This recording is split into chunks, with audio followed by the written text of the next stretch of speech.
Hello everyone. If you want to add emojis in Google Docs, first step, click on that place you want to add emoji, and on the top click on insert, and from this menu click on emoji. Now in this box you can search emojis or click on each tab and find your emoji. After you find that, click on that emoji to insert. Now if you want change emoji size, with your mouse select that emoji and use font size section.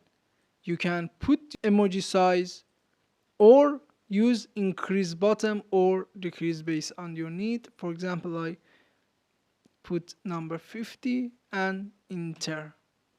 As you see, our emoji insert to this document. Also, you can change the lion section, for example, center. And for add more emoji, again click on insert, click on emoji, and from this box choose another emoji. I hope this video was useful for you. Please subscribe to our channel for more videos. Thanks for watching.